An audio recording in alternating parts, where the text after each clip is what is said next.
Okay, welcome everyone to this panel session we're holding today on gender and family in the language services sector. My name is Arl Lomel, and I'll be hosting this session. I'm a senior analyst with CSA Research, and before I introduce our panelists, just a few housekeeping items. If you have comments, you can go ahead and submit those either in LinkedIn, where you're viewing this, or if you're joining us on StreamYard, there's a comments feature. We'll be monitoring those for any questions that need to be answered along the way. Otherwise, we'll bring up some questions at the end for the panelists. Today, we'll be going through several findings from our survey that was conducted last year on this topic and asking the panelists about them. And I'm joined today by Anna Schlegel, who is Vice President Global at Procore Technologies and President of Women in Localization, and also with Cecilia Maldonado, who's a Partner and Chief Revenue Officer at LATAM Ways and a member of the Advisory Board for Women in Localization. And Fabiano Cid, who's CEO of OXO Innovation, and also serving an advisory role with Women in Localization. And with that, I'm just going to go ahead and start looking at some of the findings, and we'll go from there. So let me just take care of one small thing and get started.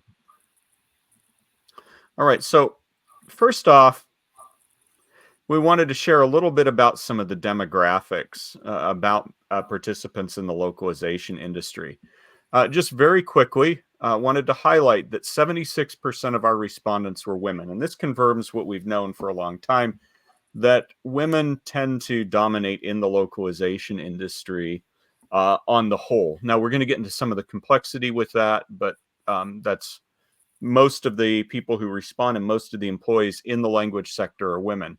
23% of the respondents were men, and then we had 1% that identified as non-binary or other. Looking at the geographic distribution, again, this will come as no surprise to participants in the industry, but half of the respondents were from Europe, 20% from North America, 16% from Latin America and the Caribbean. And by the way, we ran the survey in localized versions to encourage participation from outside English-speaking areas. 11% were Asia Pacific, and 3% were from Africa. That meant we were able to do correlations for many of the regions. Unfortunately, the number from Africa was too small to do most of our correlations, but we see the broad geographic reach of the industry. When we look at the responses, 74% of them respondents were freelancers, and 26% were employed by organizations, either LSPs or buyers of localization services. And then very quickly, what we'll see is that, not surprisingly, those of you in the language industry are a very educated bunch. Almost half, 46%, have graduate degrees. Another 8% worked in graduate studies but didn't obtain a degree. And then 38% have a university degree. This makes you better educated than the population as a whole. Then another 5% had some university but didn't finish, and 3% graduated from high school. So again, very educated bunch. And with that as some background, I'm going to move on and start looking at some of the specific findings. The first section we had was looking at the gender balance in the industry, and we were able to look at this by region. And what we saw is that women dominated in all of the regions except for Africa, where localization seems to be a male-dominated profession. There, just 42% of the respondents were women. Outside of that, Asia Pacific had the smallest number of women at 62%, but that's still a majority. So we can see that pretty much everywhere you go except Africa, women comprise the bulk of workers. So this is a women-led profession where women play key roles. Now, when we looked at what people report in their business units, so this is looking just at employees, we found that both men and women agree that roughly 60% of the employees are women. So we see this carried through into the organization environment. It's not just among freelancers. Now, we hit, though, a little bit of a speed bump here when we asked what they saw in their executive teams. And here, men and women had exactly the same response. The majority of their organization's executive teams, 55%, were men. And so we start to see that there's this dip in representation as people move up the ladder. Now, if we broke this down into looking at senior roles, not just management, but anything from senior management on up to owners, we found that men self-report higher participation in this area. This is 31% of the male respondents reported working in this area that's highlighted in teal and blue, which means they're in senior roles, versus just 19% of women. So these are self-reported numbers that kind of confirm what we saw there. Now, I do have to say, due to the differential in response rates that more women participated, that does mean there are more women in leadership roles, just that at a relative rate, they're participating at a lower number. And then when we look at who they work for, we found an interesting thing, that women report they're more likely to work for women than men are. So if we look at the gender of the immediate supervisor, women said that their immediate supervisors, 61% of them were women, whereas men said 46% of their immediate supervisors were women. And with CEOs, we see that, again, women seem to be more likely to work for women than men are, where men reported 14% of their CEOs were women versus 22% for women.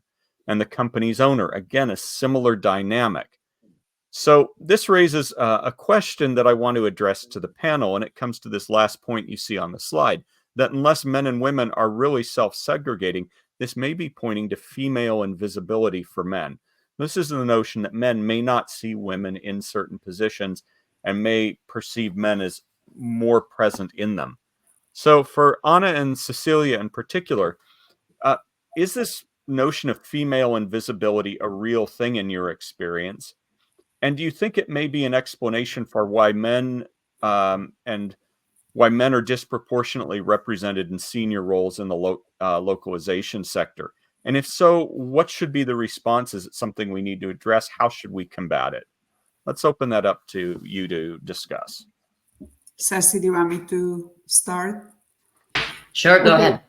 Okay, thanks, Sassy. Yeah, and thanks, Ara, for all the statistics. Yes, I think what the numbers that we're seeing really reflect the beliefs and the biases and the notions that it's so interesting, right? When you look at who are the employer CEOs, we see the men are the CEOs, the company owners are the men, but yet the overall survey was, I think, 70-some% were freelancers and women, or the highest numbers that responded to this survey were freelancers or not from the corporate side, or their freelance translators.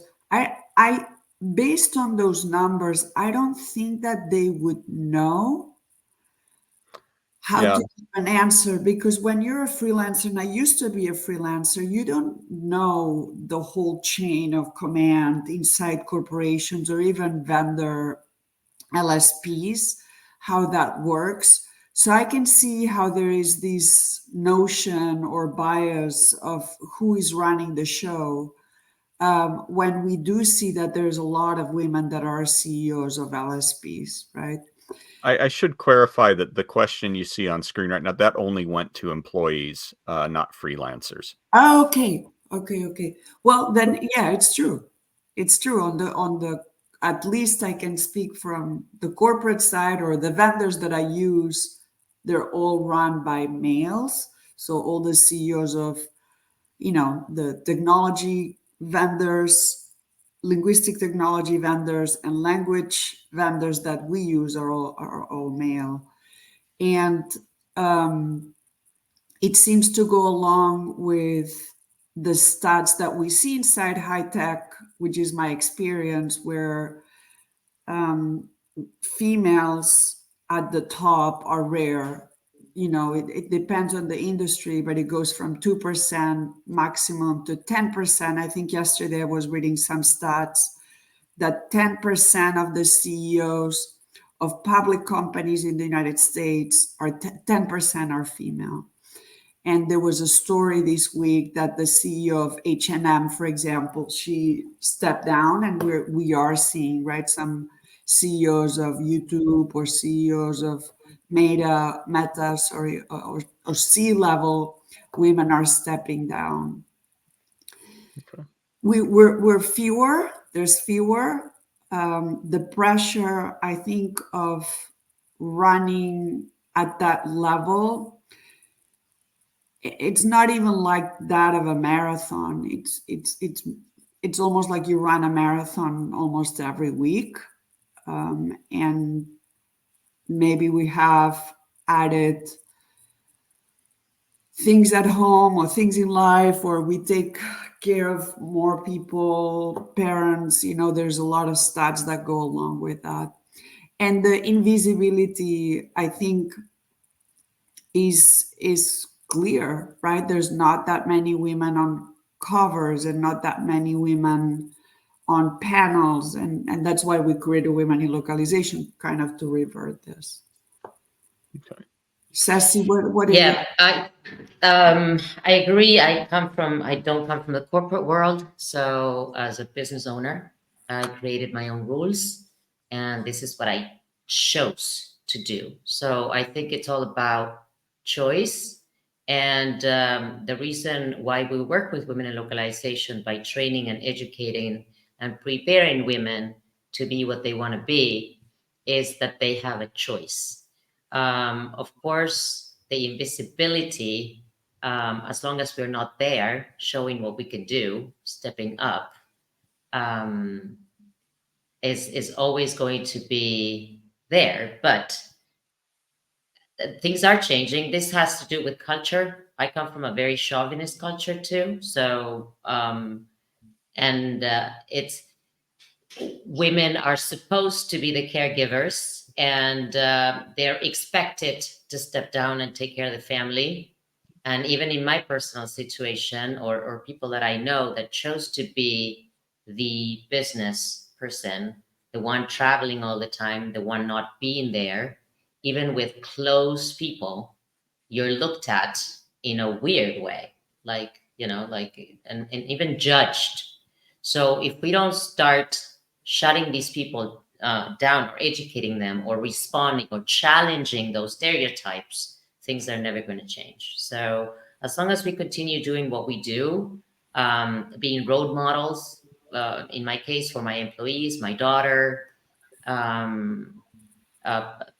we can certainly create change. But I think it's a question of stereotypes, of lifestyle. In my case, I chose to be there for my kids and lifestyle. So I do run a business, but at the same time, I can be at my kids' plays, doctor's appointments. But of course, being C-level in a corporation requires a lot more. So I think that women are held to higher standards. Women need to show that they are better prepared than men. And those are the things that I think need to change for women to have better opportunities. Sassy, I would ask one thing of a recent study that we actually did inside Procore, and we had a panel at our last conference that was very well attended, that there is a syndrome that's called the tall poppy syndrome, where women in high positions, so because we're looking at the last stat, right, like company owners or CEOs or supervisors or women that have high positions are, let me use the right word, what's a nice synonym for attacked, they're slowly viewed as a threat, and they are slowly undermined in many, many, many, many cases. This is very well researched. There is a website that talks about all the data about the tall poppy syndrome. And it has a direct correlation of this female invisibility, because then you're not invited to the meetings, you're not invited to the trips, you're not in the room. Therefore, you're not there when the good stuff is happening. Even if you may have been giving the ideas, a lot of guys will run with those ideas. So I think this topic is deep. The Oh my God. female invisibility is a big thing. Yeah, and there are definitely many factors that contribute to the different perspectives. Okay, cultural ideals, history. Yeah. Before you move ahead to the next section, I said that I would feel more comfortable if Anna and Ceci responded to this because it's female invisibility. But I just realized that we were practicing it until we started about it at the company at OXO. I think the survey, the participation in the survey, our active participation in this, also the works of our internal equity and diversity committee, we started realizing that women were not, we had an imbalance in terms of top management positions, and we started looking at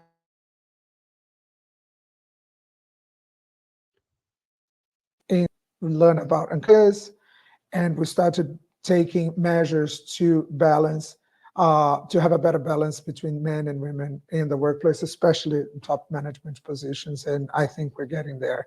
So yes, I think female invisibility is certainly something, especially for us men who don't realize how we do it. I know, and I'm sorry. I just, yeah, I'm at this Airbnb, and I'm sorry if the connection is bad. I hope we don't go into this further. I think we, got the gist of it, that, it took an active thing in your company to, to do this.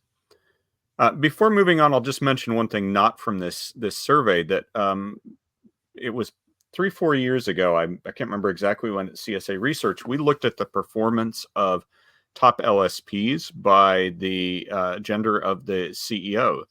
And one thing we found is that women-run companies had much higher revenue per employee than ones run from men. And it didn't necessarily mean they were bigger, but what we attributed that to was a difference in how women came into the positions versus men, that the women tend to come from operations. They'd grown up, they'd been through the trenches, they knew how to run things, whereas the men often in these large LSPs were business school graduates who came in wheeling and dealing. And so it led to a very different company dynamic, and arguably the women-led corporations, LSPs, were probably better run in terms of their efficiency and their corporate culture. Now, that isn't universal, but it was a pretty strong finding we had. Okay, in the interest of time, I'm just going to move on now to look at what's going to be a hot topic, I'm sure, which is pay gaps. This is always something people are interested in. And we found that there are pay gaps. If you're on the employee side, men make about 36% more than women globally. However, on the freelancer side, women make about 12% more than men. That's on average. But if we looked at the median, the numbers were equal for both groups. And what that tells us is that the pay gap is driven disproportionately by very high earning men on the employee side, and on the freelancer side by arguably men who aren't earning much at all and are bringing that average down. Now, there's reasons we'll get into this, but the pay gap is a complex topic, but certainly if you're working in the corporate environment, men do seem to earn more. Now, when we looked at this by saying, well, maybe it's a matter of full-time versus part-time, and here we can only look at employees because full-time versus part-time, that's a little hard to apply to freelancers. What we found is that on average, and this confirms what I said, that men make 34% more than women, but at the median level, they're making the same thing. So that's telling us that men are disproportionately in those high earning positions, even if the median man is not. And when we break this down and looking at some of the by income cohort, how much they're making, what we see again is those making 100,000 or more per year, men are more represented here in these high earning categories than they are in the median, or sorry, in the middle ones. And then they're also a bit more represented at the low end, because that's low earning freelancers there. So what this tells us is that the pay gap is driven primarily by men holding increased senior positions, but it isn't entirely that, because then we went and adjusted the pay gap to say, let's set up a situation in which we assign the pay as if men and women were equally likely to end up in certain positions. And what we found is the average men still earn more, 31% more. And that tells us that even within something like CEO positions, men are earning more than women who are doing the same job. So we don't eliminate it by balancing and doing what's called adjustment. Now, this is particularly striking because in 2017, we found that adjusting for positions, giving this adjusted gap, largely eliminated the pay gap. And if we combine salaried and freelancers, we find that it reduces the gap a bit. That there was a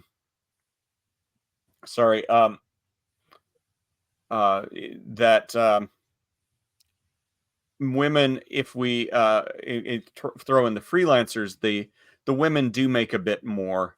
But if we look at this, that men's wages have declined. Sorry, I'm misstating what this was. This was comparing the average wages reported. And that women's wages had gone up a bit, men's wages had gone down a bit. So there's some complex dynamics there. And then also it's useful to show that the gaps vary by region. So in the US, when we look at the average, really there isn't much of a gap between men and women. In Europe, men earn quite a bit more than women. It's the biggest gap. In Latin America and the Caribbean right now, it looks like women are earning slightly more than men. That's probably has to do with whether they're working in corporate or freelancer positions. And in Asia Pac, it's not a big difference compared to some of the other things we found, but women are earning about 10%, 9% less than men.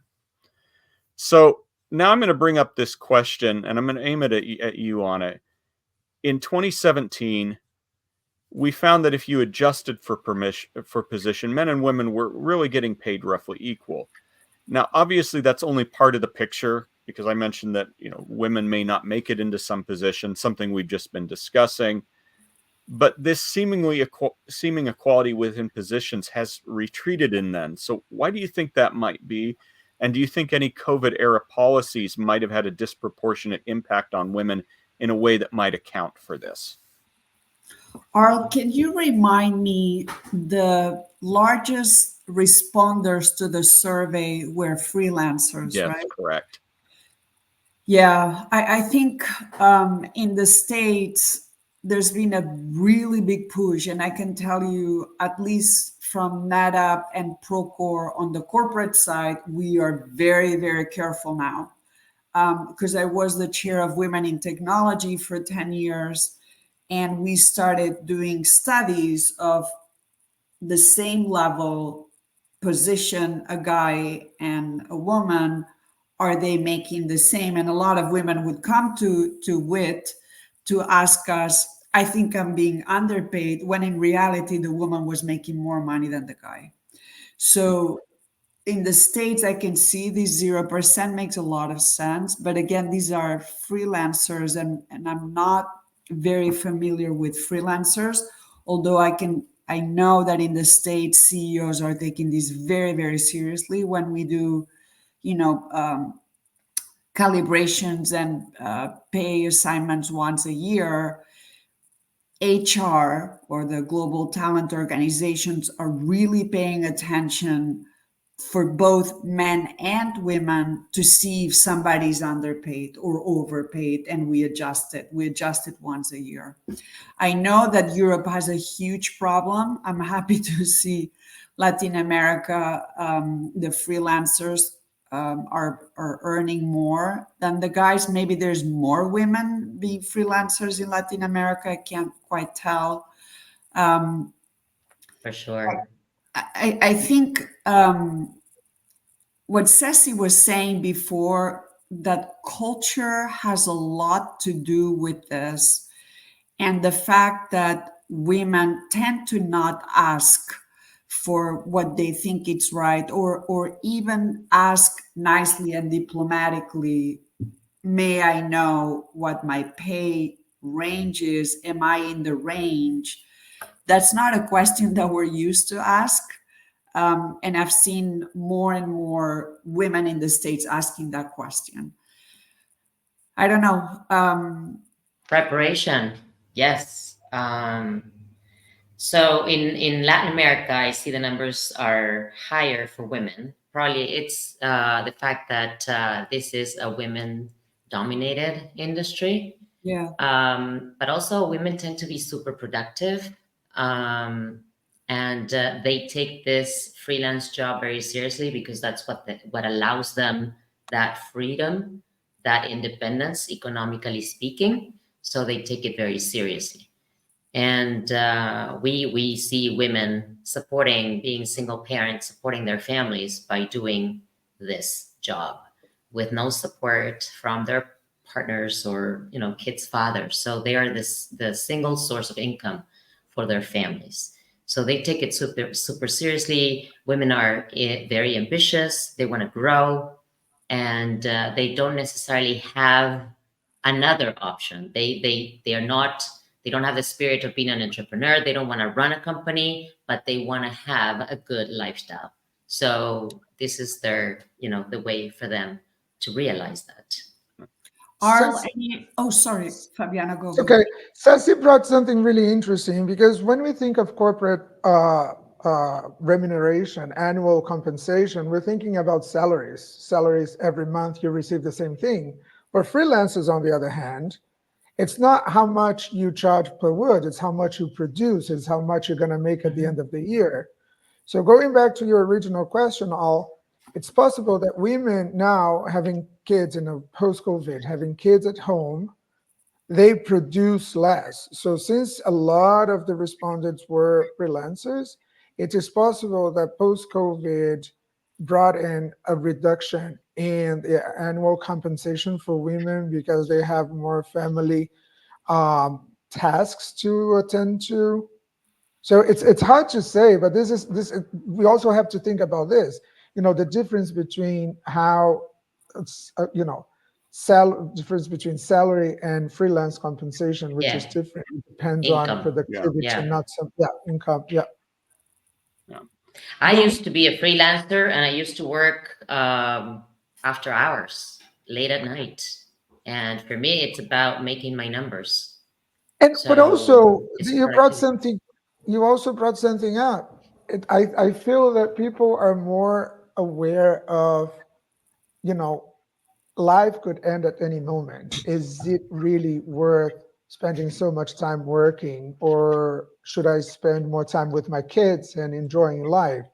So does that mean that they're enjoying more life and getting less compensated because of their, so there's several factors there to take into account. That is not simply, if we look at it, it could be the pay gap, but it could also have other circumstances that affect this discrepancy.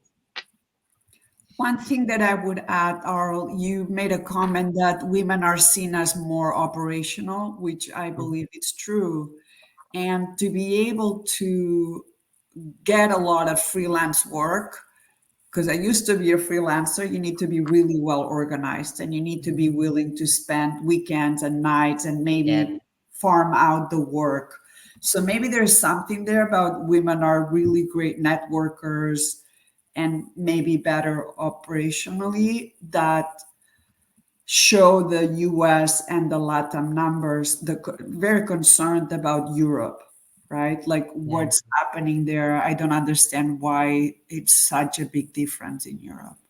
No. What I see and going back to Latin America again, we are a lifestyle culture, Fabi, right? We enjoy life. And for many women like myself, it was a choice for me to be a business owner because it allowed me the freedom to do many other things other than work. So I think that for freelancers here, it's the same thing. They have the opportunity to make a living, to support their families, and at the same time to choose when to work and when to take time off. So that's a choice. Exactly. So, and I think that's not changing anytime soon, especially in a culture like a Latin culture where we prioritize lifestyle so much and friends and life and fun and vacation time. But I think Europeans are on the same boat. Europeans have way more vacation than Americans have, more work-life balance than in the States. Maybe in the States is why we're at zero, because we really go for it and it's very Yeah. hardcore. I'm still, maybe it's for another phone call and I know we need to move forward, but I'm concerned of what I'm seeing in Europe. So I want to draw attention to a couple of questions going before we move on. One was from David Atria, who says, do you have any data on how many hours on average women work versus men? I don't have anything on that, but that's Cecilia, you raised that, and I think that's something we should be looking at. That because if women 24/7. if women are working 60 hours a week and men are working 40 hours a week to get the same thing, that's not going to be reflected in the pay gap, but that is a huge factor for what their lives are like. The second thing, and I'll just ask you very quickly, is Jennifer says, Machuca says, when companies actively address gender disparities, do you think it should be done publicly or not? And she says she's worked at a firm that did it without publicizing it. So do you think that companies should publicly do this, which can raise perhaps backlash, or should they just quietly go ahead and do it? I know in the UK you have to report it if you're a public company, because at NetApp we had to report it every year. Here in the States, I don't think you have to publicly report it. What you need to report here in the States is number of women on your board, if you're a public company. I would love to see numbers. Usually when you're inside the corporation, it's very hard to get metrics of where are the women. Are they IC1s, IC2s, IC3s, IC4s?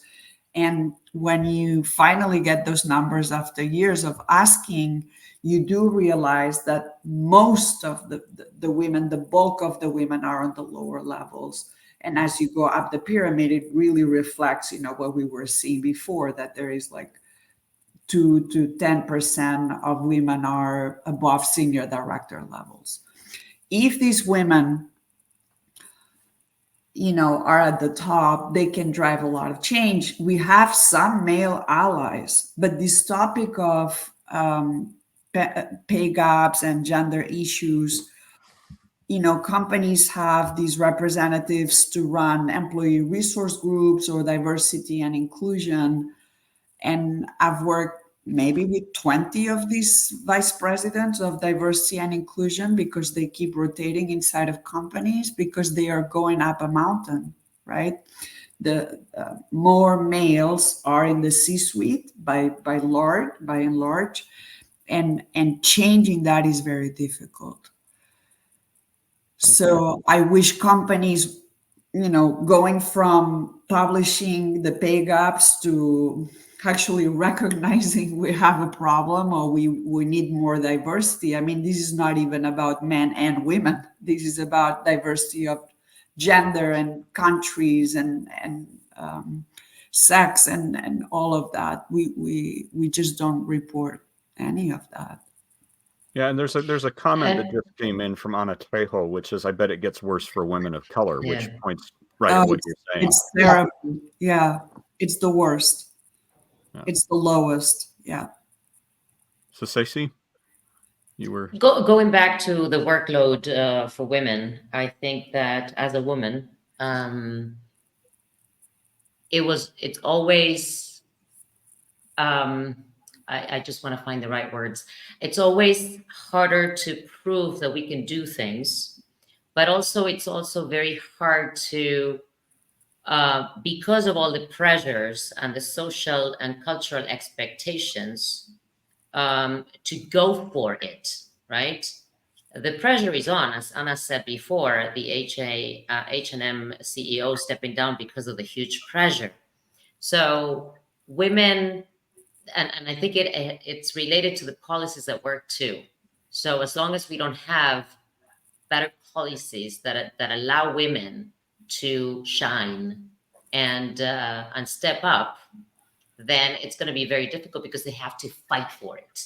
And it should be, regardless of the gender, that the opportunities are the same for both, because of the capabilities, because of the responsibility, because of what a person can do. But it is true that for women, and I'm talking on a personal note here, the mental load is huge. We want to be there for our kids. We want to be great housewives. We want to be great at work. And it could be a lot. It could become a lot. And at one point, you have to choose.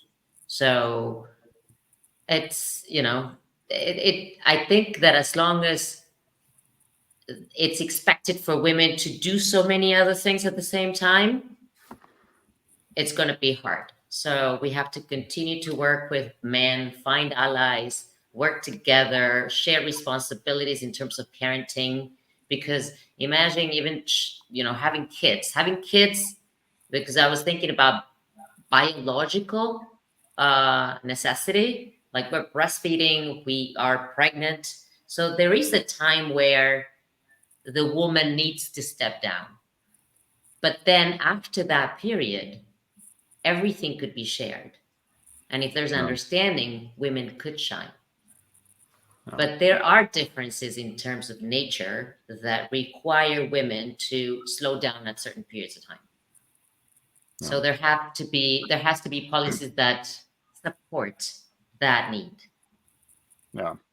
Now, just before moving on, I want to note that we're going to have some time for questions at the end. So if you have questions that you've been thinking that we haven't already addressed, please put them into that chat so that we see them. This has been great. We're getting, I think, a lot of good discussion. And I hate to stop it, but want to move on to show some interesting data about how men and women experience things differently in the workplace. And as a note, if you haven't already looked at our report, please do so, because I'm skipping over a lot of things that are in the full report to focus on what are some interesting ones. And here we asked people, and I want to draw this out, how certain characteristics, how they feel that they benefited or hurt them. And here we've had 1,300 women and almost 500 men talking about this. And the one I want to draw attention to up here is that women, by and large, think they've been discriminated against because of their gender, but men don't correspondingly think that they receive preferential treatment from their gender. I think they just tend to think they've been treated fairly, that it's doesn't, their gender doesn't matter, where women see that they've been treated differently and see it as something unfair. And we're going to come back to that briefly. We also see a key one is that age. Women feel as they age, they're discriminated more against more than men. And also that when they have children, it causes some discrimination. On the other flip side of it, where people see positive changes, there's a whole bunch of things they don't really see much discrimination from.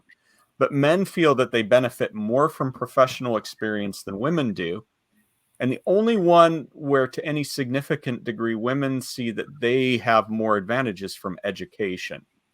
So these point to, in certain areas, very different experiences in the workforce. Now, one where we see largely equality was we thought, well, maybe they're going to see COVID area changes that would affect men and women differently. By and large, if you look here, the differences aren't very big. Maybe slightly that women see they had an advantage from shifting to remote work, which would fit some of the things we discussed, and that men were maybe a little bit more harmed by a reduction in travel. But other than that, the responses were really quite similar. So make of that what you will. And then here, when we look at how certain characteristics affected their career and their advancement within their employer, what we found, again, that men had a little bit more advantage from professional, they were let me go back, restate this. So this is about whether they were limited. And here men felt that professional experience limited them a bit more than women. But women felt like they were more limited by having children and by their gender identity. Men felt like they were a little bit more limited by education and by ethnicity, religion, and sexual orientation. So it's kind of a mixed bag. But we see again this gender and having children; those are the biggest differences in how they feel they were limited.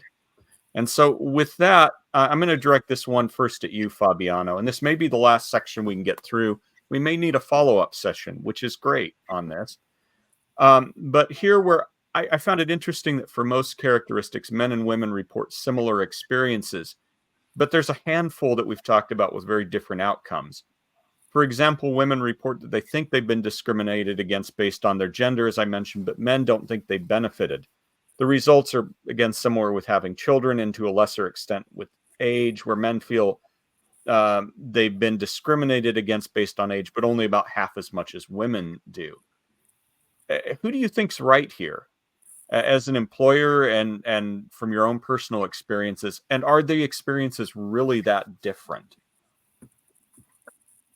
It shows how men feel entitled, especially white men. They feel entitled to what they get, all the privileges that they have. I mean, that we have. I'm including myself in there. So we don't see any privilege in having, advantages over women. We think that, it's just how things are. But on the other hand, I think having, growing old, and especially, I recently moved to Canada. I lived most of my life in Brazil. Recently moved in Canada, and I've seen how age is playing a peculiar role here in two of the answers. A lot of women and men with similar experiences, and I feel again could be a COVID thing because things are lifespan is shorter. People may have that feeling.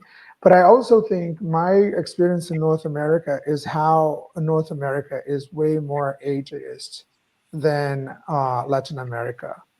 I don't know whether it's because I'm getting older and I'm experiencing this there now, but that's my general feeling, both on a professional and personal level.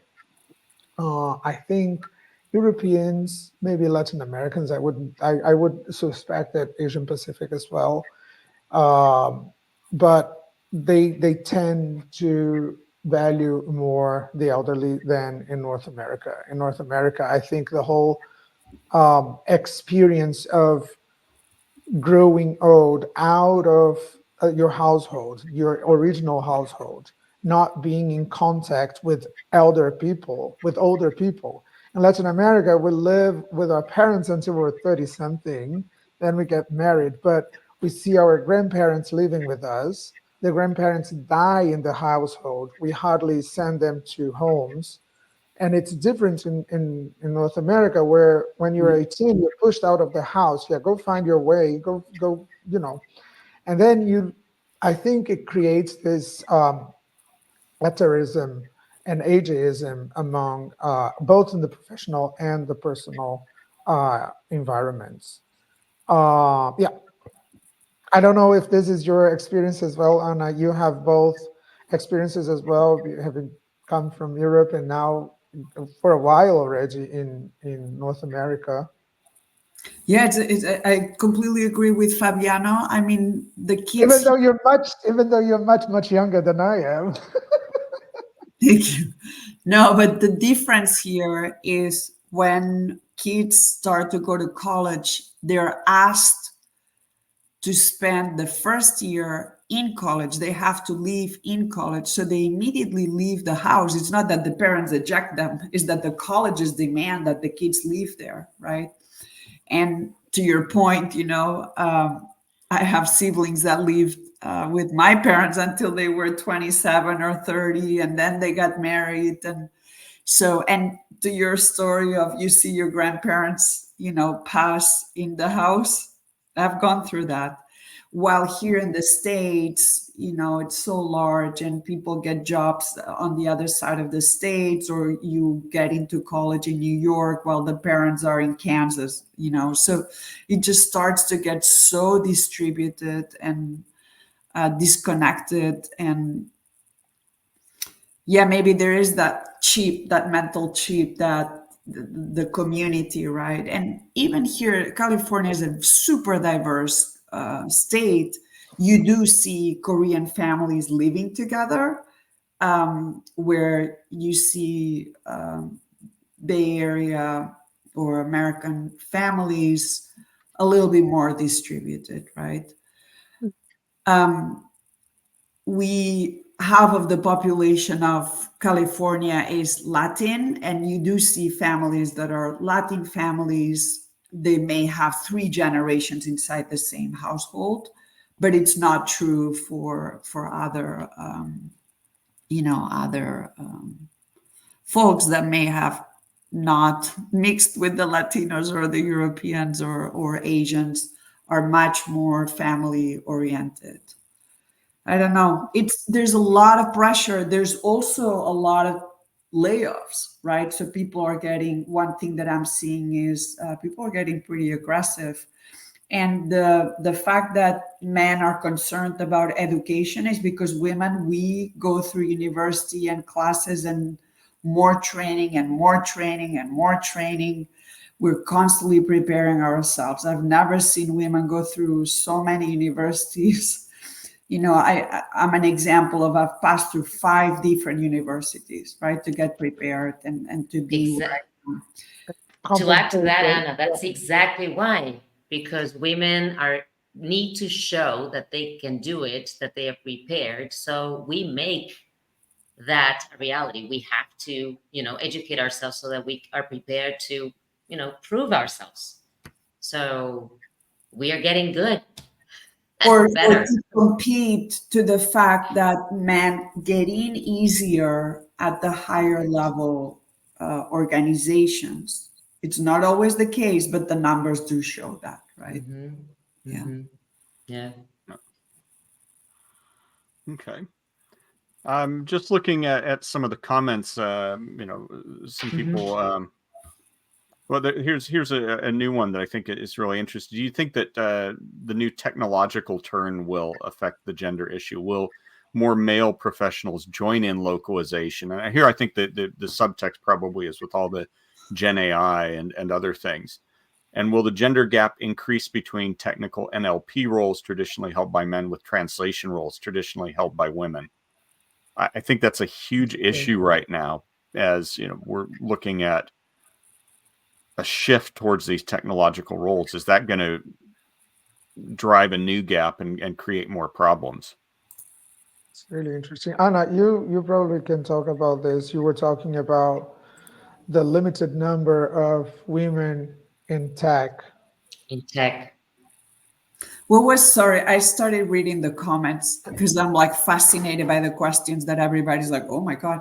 So do you mind repeating the last one? Anna Gerberov. Sorry if I'm mispronouncing your name, Anna. Will the shift towards the technological roles that we're seeing in the language sector as a whole? And here I think probably that she doesn't say, but I think we're looking at Gen AI. This is an area where if you go to a localization conference, it's mostly women. You step into the tech track and it's like 95% men. As we're shifting towards these technological roles, is it going to create new gaps and new issues? I think so. When I look at who are the data analysts and the data scientists and the LLM managers inside the technical teams in R&D or product and technology teams, by and large, it's male. So this is coming. This is here. This is happening, or at least from what I see from a women in tech perspective. We had a meeting yesterday at Women in Tech Insight, and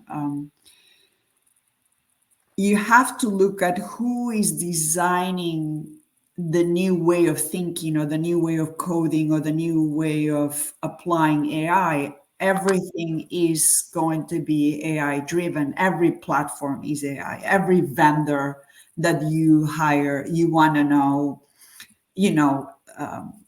stats and data, and you want workflows and processes to be shortened, and you don't want to do the drudgery manual work anymore. So AI is here. So a big call out for women to please get into data management and AI protocols and understanding how it works. And maybe taking a note for women in localization, we can place some courses on how to get started on that. And to add to that, many people ask me about translation, right? And the future of translation. Especially, I have neighbors, and 2 of my friends have kids who want to study translation. They love language. So in talking to them, instead of saying, yes, just go ahead, was look at the technological advances. If you love language, get into the technological part of it, find out more. So our role too is to guide these women to, get engaged or get into these new roles and take part. Because if we don't, talk to them, then they don't even know, right? Yeah. So showing what's out there is important. And Anna follows up, says they're paid more and more respected than the counterparts in the humanities. And I think there's going to be prestige role shifts that we're going to see.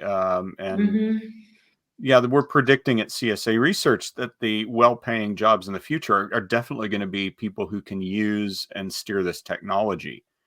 And if women, unfortunately, I think if women think, I can continue and just translate, they're going to get left behind, probably disproportionately. So again, the burden falls on them to really try and say, no, we demand a stake in this table. We need to work in this area as well. And it means education and effort.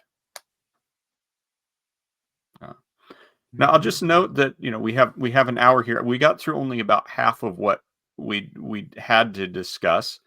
Again, I think that's great, but I hope that we can have a follow-up discussion and go through some of the other findings if all of you are interested in doing that. So reach out about setting up another time to continue this discussion. But to wrap up, again, if you're attending this, please submit your questions. But is there any last statements from those on the panel or any of the questions you see that have been submitted that you would like to touch on? And maybe start with you, Cecilia. Any last thoughts? Having been a woman, being the daughter of a mother that could never be what she wanted to be, having a daughter, I think it's very important to go after your dreams, be prepared, get involved, be engaged all the time, be good role models for other women, talk to men, ask for advice. That's why we have an advisory board at Women in Localization, and we always use and want men's help. And surround yourself by men and women that support you, that believe in you, and that will make you stronger. If you are prepared and you are very sure about what you are and what you can do, you are never going to be scared about asking for what you deserve. And if you want to get preparation, education, and be surrounded by kick-ass women out there, join us at Women in Localization, where you can volunteer or benefit from all the things that we do. And I'm sure you won't regret it. Okay. Anna? I would say we have one life. And so we all deserve to be surrounded by people that will prop us up And at the same time, we have a personal responsibility because life is expensive and we like to travel and we're very global, to train ourselves and to be able to pivot also. If you are at work in situations where you're not comfortable and it gives you anxiety and you feel you're being treated unfairly, it's time for a change. Changing roles and getting better paid takes time. So I always say it's almost like another project, you know. The best time to ask for raises is when you change roles. Usually October, November, December, you don't see a lot of openings. But now that budgets are approved, January, February, March, there's a lot of recruiters starting to look out there. So take those opportunities to make a change for the better and be brave. But being brave needs to come with having taken classes on how to speak, how to talk to executives, how to brand yourself, improve your LinkedIn's, learn the new technologies, and just keep moving forward. Okay, Fabiano. Just to thank CSA for first helping us. It was crazy idea I had in 2017, and they bought the idea, did it pro bono, which has brought so much light to this discussion. I remember then we thought, well, this is a predominantly female industry. Why bother asking these questions? And I think it's clear now why we should ask these questions. So much has come up since then. And the fact that we also understood how localization is important for everything that we do, the results that we got by having the survey translated into all those languages. So thank you for all the volunteers and companies, Latin Waste included, and my own company. Localization with all the support. Gala was there at the beginning too. And thank you all for the allies. I think it's important. I saw some male colleagues, Robert there, and I think it's important that we show up. And hopefully we will expand the discussion to be more diverse and inclusive. This is, one of our goals at Women in Law with Anna now as president. We're bringing inclusion, even more inclusion to the association. Start talking about, other gender identities, see if we have better representation on all levels. We've already gained traction in other regions of the world. We started with Europe and North America. We have already reached out to Asia Pacific and Africa. So yeah, I think this is such a, beautifully diverse industry that we have to have representation from every sphere and every individual. So thank you. And thank you all for attending. I mean, you would you do that too. Yes. Thank you. So I appreciate very much the contributions of the panelists. I hope that we can schedule a time to go over some of the other results, because we've really just given you a taste of what's in the survey and covered some, I think, provocative things, but there's a lot more we could go over. If you haven't already read the survey results, you can access them from the CSA Research website.